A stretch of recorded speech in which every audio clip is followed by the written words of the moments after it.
नमस्कार दर्शकों, मैं रजत गुप्ता एक बार फिर से आपका स्वागत करता हूं। दर्शकों, किसी भी रियासत की इकॉनमी, किसी भी राज्य की इकॉनमी, किसी भी देश की इकॉनमी कहीं ना कहीं टूरिज्म पर निर्भर करती है। जी हां, आज वर्ल्ड टूरिज्म डे है। आए जाने का प्रयास करते हैं कि किस तरह से हम अपने जम्मू कश्मीर की इकॉनमी को बढ़ा सकते हैं, यानी कि किस तरह से टूरिज्म को बढ़ा सकते हैं।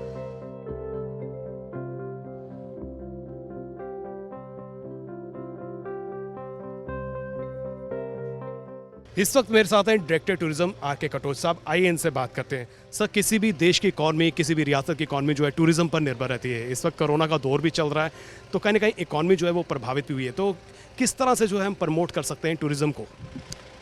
देखिए, जहाँ तक जम्मू डिवीज़न में टूरिज़्म का ताल्लुक है, जम्मू डिवीज़न में हमारे पास ये सही है कि कोविड की वजह से कुछ एक्टिविटीज़ रुक गई हैं, जो स्टेक होल्डर्स हैं उतना काम नहीं कर पाए हैं। बट हमारे ये कोशिश रहेगी, और ख़ासकर आज के दिन से, कि हम दोबारा से कोविड को होते हुए, कोविड नॉर्म्स को फॉलो करते हुए दोबारा टूरिज़्म सेक्टर को अपग्रेड करेंगे, इसकी एक्टिविटीज़ को एनहांस करेंगे। और हमारी कोशिश रहेगी कि जितने भी अनटेप्ड जो एरियाज़ हैं, लेजर पॉइंट ऑफ व्यू से या हेरिटेज पॉइंट ऑफ व्यू से, एडवेंचर पॉइंट ऑफ व्यू से, हम इन सब को एक्सप्लोर करेंगे और कोविड को हराते हुए हम टूरिज़्म को आगे ले जाएंगे और यूटी की इकानमी में हम अपना जो बराबर का योगदान देंगे। सर, क्या लगता है कि कुछ ऐसे प्रोजेक्ट्स हैं जो पेंडिंग हैं, वो जल्दी से अगर कंप्लीट होते हैं तो टूरिज्म को बढ़ावा मिल सकता है?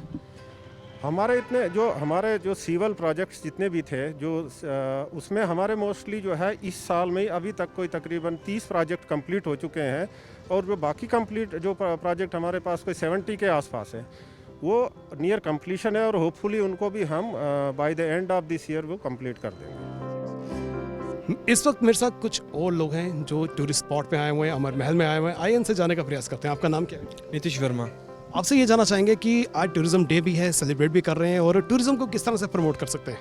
टूरिज़्म को हम ज़्यादा से ज़्यादा प्रमोट करें अपने जम्मू में। जैसे अपने जम्मू में हमारा ये अमर महल एक हेरिटेज है हमारा, और भी काफ़ी जगह है हमारी, जैसे अखनूर में पांडुम गुफा है, अपने भद्रवा वैली है, जिसको मिनी कश्मीर भी बोलते हैं। उस टूरिज़्म को डेवलप करने के लिए जो सरकार द्वारा प्रयास किए जा रहे हैं, उसके लिए हम लोग सरकार का धन्यवाद करें। लेकिन उसमें कुछ कमियां भी हैं, जैसे हमारे रोड कनेक्टिविटी अच्छी नहीं है, बैठने की एक प्रॉपर जगह हो वहाँ पे, जहाँ पे पार्क के टूरिस्ट हैं, क्योंकि टूरिस्ट जो हैं वो हमारे JNK गवर्नमेंट की एक बैकबोन है। यहाँ से अच्छी अच्छी फैसिलिटी, लोगों को बैठने के लिए जगह होनी चाहिए, अच्छी जगह होनी चाहिए, वैसे खाने पीने का वगैरह से वगैरह होना चाहिए। टूरिज्म का जनाब बढ़ावा देने से बेसिकली परेशानी कि जितने भी जिथे जोड़े साढ़े टूरिस्ट पॉइंट न, मानसर लाओ, सनूसर लाओ, सनासर लाओ, बागे बहु रिपेयर बिट है नहीं, कोई सड़क नहीं, कोई लेना नहीं, कोई देना नहीं, कोई पार्किंग का सिस्टम नहीं, कोई थोड़ा गौरमेंट जी है इधर भी हलचल करे। टूरिस्ट के डिपेंड पर भी, असीं भी टैक्सी ड्राइवर हाँ, तो साडा भी डिपेंड जो टूरिस्ट पर ही खांदा है।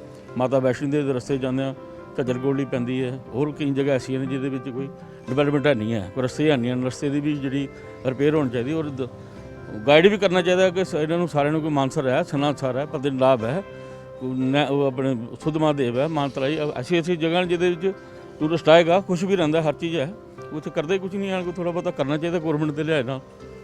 जो यहाँ जो टूरिस्ट पॉइंट है उनको थोड़ी डेवलपमेंट होनी चाहिए, ताकि जो भी टूरिस्ट बाहर से आए, यहाँ आए, रुके, देखे, सब कुछ हो। जैसे श्रीनगर में है, वहाँ टूरिस्ट जाता है, 3, 4, 5, 7 दिन स्पेंड करता है, उसको पता नहीं चलता है। तो यहाँ है ही कुछ नहीं। जैसे यहाँ अभी गंडोला चालू किया, तो ये भी एक गवर्नमेंट का अच्छा प्रोग्राम था, उससे टूरिस्ट को थोड़ा बढ़ावा मिलेगा।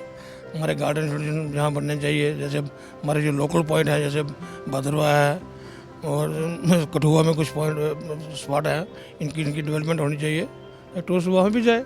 कंट्री का सबसे जो मेन एक इनकम का सोर्स है वो टूरिज़्म पे डिपेंड करता है। तो उसके लिए हमें प्रमोशन की ज़रूरत है। उन स्पॉट्स को देखा जाए, उनकी जो हालत है। जैसे हम एग्जांपल लेते हैं कि मुबारक मंडी है, कब से वो हमारा जो एक पुराना इतिहास है हमारा, तो उसको देखने के लिए लोग आते हैं, लेकिन वहाँ पे अभी उसका कुछ हुआ ही नहीं है। कितने सालों से वो ऐसे पेंडिंग पड़ा हुआ है। ऐसे और भी कई जगह हैं जहाँ पे गवर्नमेंट अगर उनको प्रायोरिटी पे ले तो टूरिस्ट जो है वो ज़रूर आएगा। सर, आपका नाम? अशोक चौधरी। अशोक जी, आपसे भी ये जानना चाहेंगे, आज वर्ल्ड टूरिज्म डे है, आज टूरिज्म डे जो हम सेलिब्रेट तो कर रहे हैं, टूरिज्म को प्रमोट करने के लिए क्या कर सकते हैं? ऐसा है कि खासकर जम्मू कश्मीर जो है ये टूरिज़्म के ऊपर ही डिपेंड है और आज तक जो भी है वो जम्मू को इग्नोर किया गया है, खासकर टूरिज़्म के जो अपना जम्मू पॉइंट ऑफ व्यू से।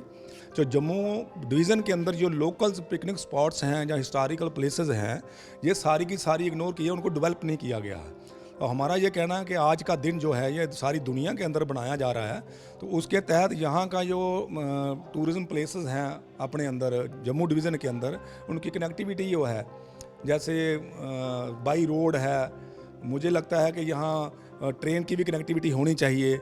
जैसे आप देख लीजिए पुरमंडल है, उत्तरवाणी है, सुचेतगढ़ है, ये अलग अलग माता वैष्णो देवी से लेकर ये सारे अपने आजू बाजू में मानसर है, तो ये जितने भी अपने धार्मिक स्थल हैं उनको डेवलप करके जो केंद्र अपने इस प्रदेश की यूटी की गवर्नमेंट है इनको कनेक्टिविटी करेगी तो यहाँ का टूरिज़्म बढ़ेगा।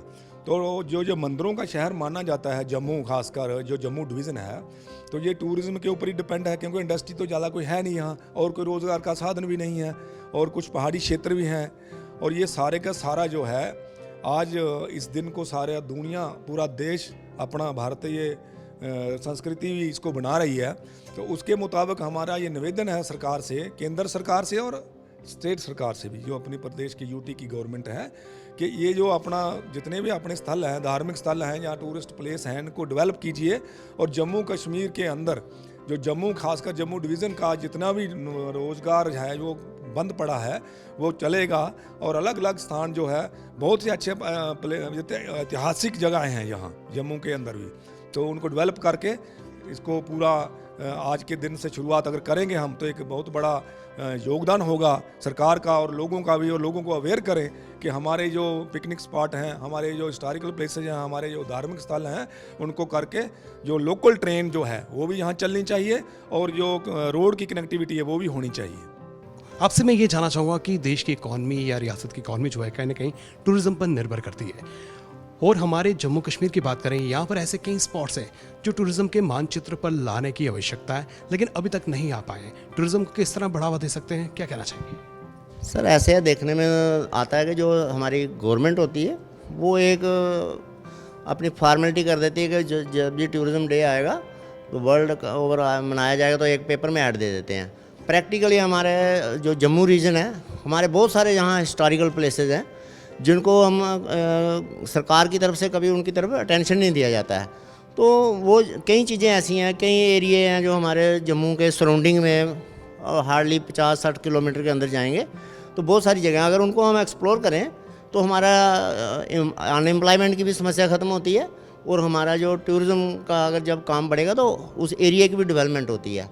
अभी हमारा छोटी सी बात है, पिछले 7-8 साल से ये हमारा चल रहा है कि जहाँ जम्मू में लेक बनेगी, वो आज तक लेक बनी नहीं है। पिलर बने तो वो भी फ्लड में चले गए। तो गवर्नमेंट की तरफ से पैसा भी आता है, सब कुछ आता है, पर वो जो विल पावर होनी चाहिए, वो जो हमारी ब्यूरोक्रेसी है या हमारे जो पॉलिटिकल लोग हैं, ये गार्ड नोज के क्या करते हैं कि कोई भी काम शुरू किया थोड़ा बहुत शुरू करके तो पैसा भी सारा यूटिलाइज हो जाता है, फंड्स सारे यूटिलाइज कर लिए जाते हैं, पर वो चीज़ें सामने डेवलप नहीं हो पाती हैं। Artificial lake is one of the projects. कुछ टेक्निकल प्रॉब्लम्स की वजह से उसका काम धीरे हुआ, बंद नहीं हुआ है, लेकिन उसको बिल्कुल पूरी टूरिस्ट बुके जो है उसके साथ जोड़ के नहीं देखना चाहिए कि सिर्फ ये प्रोजेक्ट है। तो आपने बाकी चीज़ों को, पॉजिटिव जो चीज़ें उनको देखना चाहिए, कितनी जो टूरिज़्म के लिहाज से जो है वो चीज़ें यहाँ पे उभर के आई हैं। अभी परसों ही जो एक समझौता हुआ, MOU हुआ है किश्तवाड़ एयरपोर्ट, जो ऑनरेबल एलजी साहब ने किया है, वो भी एक बहुत बड़ी, मैं समझता हूँ बहुत देर से वो प्रोजेक्ट रुका था, वो भी टूरिज़्म के लिहाज से भी उसका बहुत फ़ायदा होगा, क्योंकि बहुत सारे लोग किश्तवाड़ जाना चाहते हैं लेकिन डिस्टेंस की वजह से जा नहीं पाते। तो जब जहाज़ चलना शुरू होंगे तो धीरे धीरे वहाँ पे भी फुटफॉल बढ़ेगा और वहाँ पर भी आप देख सकते हैं कि जो टूरिस्ट है उनका फ्लो बढ़ेगा। दर्शकों, जम्मू कश्मीर की बात करें तो जम्मू कश्मीर में बहुत स्कोप है, बहुत कैपेसिटी है टूरिज्म को अट्रैक्ट करने के लिए। जी हाँ, यहाँ पर श्रद्धालु भी आते हैं, टूरिस्ट भी आते हैं। टूरिस्ट जो हैं टूरिस्ट स्पॉट्स के लिए आते हैं और श्रद्धालु जो हैं देवियों के दर्शन के लिए, बाबा बर्फानी के दर्शनों के लिए यहाँ पर आते हैं। अब सरकार की बात करें, सरकार दावा तो करती है कि वो प्रयास कर रही है, लेकिन उनके प्रयास में जो है स्पीड बहुत कम है। अगर सरकार अपनी स्पीड में थोड़ा सा बूस्ट लाए, थोड़ा इसको बढ़ाए, तो निसंदेह हम कैपेसिटी बढ़ा सकते हैं, हम टूरिस्ट को अट्रैक्ट कर सकते हैं। जी हाँ, जम्मू कश्मीर की बात करें, कुछ ऐसे स्पॉट्स भी हैं जो भी टूरिज्म के मैप पर यानी कि मानचित्र पर अभी दर्ज ही नहीं हुए हैं। अगर सरकार संजीदा का परिचय दे, सीरियसनेस का परिचय दे, तो निसंदेह एक समय ऐसा आएगा कि वर्ल्ड में नंबर 1 जो है जम्मू कश्मीर होगा टूरिज्म के पॉइंट ऑफ व्यू से। हमारी पूरी टीम को दीजिए इजाज़त, फिर मिलेंगे, नमस्कार।